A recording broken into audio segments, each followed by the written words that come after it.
ಆತ್ಮೀಯ ರೈತ ಬಾಂಧವರೇ, ತಮಗೆಲ್ಲರಿಗೂ ನಮಸ್ಕಾರ. ಇವತ್ತು ನಾವು ಗೈಬೂಸ್ ಸಾಬ್ ಸಬರದ್ ಹಾಗೂ ರಾಜಪಕ್ಷಿ ಸಬರದವರ ಮೆಕ್ಕೆಜೋಳ ಹೊಲಕ್ಕೆ ಬಂದಿದ್ದೇವೆ. ನೀವು ಈಗ ನೋಡಿರ್ಬೋದು, ಮೆಕ್ಕೆಜೋಳ ಹೊಲ ಇದು 2 ಎಕರೆ ಹೊಲ.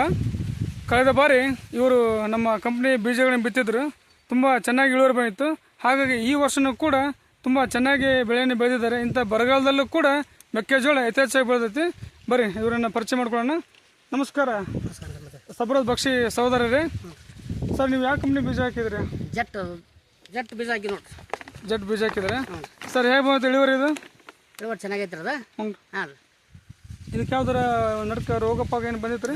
ಇದು ಸುಳಿ ಗೊಬ್ಬರ ಅಷ್ಟಕ್ಕೆ ಹಾಕ್ತಿ ನೋಡ್ರಿ, ಮತ್ತೇನು ಹಾಕಿಲ್ರಿ? ಪರವಾಗಿಲ್ಲ. ನೋಡಿ ರೈತ ಬಂದವರೇ, ಇವರು ಜಟ್ ಬೀಜನ ಹಾಕಿದ್ದಾರೆ. ಜಟ್ ಬೀಜದ ವಿಶೇಷತೆ ಏನಪ್ಪ ಅಂತಂತಂದರೆ, ಮಳೆ ಹೋದರೂ ಕೂಡ ಇಳುವರಿ ಚೆನ್ನಾಗಿ ಬರ್ತಾ, ಗಿಡ ಬಾಳೋದಿಲ್ಲ. ಹಾಗೆ ನೀವು ನೋಡಿರ್ಬೋದು, ಇಲ್ಲಿ ನೋಡಿ, ಈ ಒಂದು ತೆನೆ ಸುಮಾರು 1.5 ಮೊಳ ಇರುವಂಥ ತೆನೆ ತುಂಬ ಅದ್ಭುತವಾಗಿ ಬಂದೈತಿ.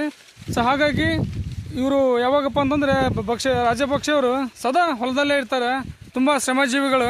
ಹೊಲ ಚಿಕ್ಕದಾದರೂ ಕೂಡ ಬೆಳೆ ದೊಡ್ಡದು. ಅದನ್ನೇ ಹಿರಿಯರು ಹೇಳ್ತಾರಲ್ಲ, ಮೂರ್ತಿ ಚಿಕ್ಕದಾದ್ರೆ ಕೀರ್ತಿ ದೊಡ್ಡದು ಅನ್ನೋ ಹಾಗೆ, ಇವರು ಹೊಲ ಚಿಕ್ಕದಿದ್ರು ಕೂಡ ಇವ್ರದ್ದು ಇಳುವರಿ ತುಂಬ ಚೆನ್ನಾಗಿ ಬರುತ್ತೆ. ಯಾಕಪ್ಪ ಅಂದರೆ ತುಂಬ ಎಫರ್ಟ್ ಹಾಕ್ತಾರೆ, ಸದಾ ಹೊಲದಲ್ಲೇ ಇರ್ತಾರೆ. ಸೊ ಹಾಗಾಗಿ ಇವತ್ತು ನಾನು ಕೊಟ್ಟಂಥ ಈ ಒಂದು ಕಂಪ್ನಿ ಬೀಜಗಳನ್ನ ಬಿತ್ತಿದ್ದಾರೆ, ತುಂಬ ಚೆನ್ನಾಗಾಗಿದೆ.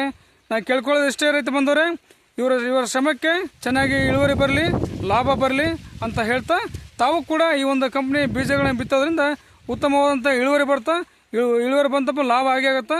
ರೈತರು ಲಾಭದಾಯಕರಾಗಬೇಕು ಅನ್ನೋದೇ ನಮ್ಮ ಆಸೆ. ಧನ್ಯವಾದಗಳು.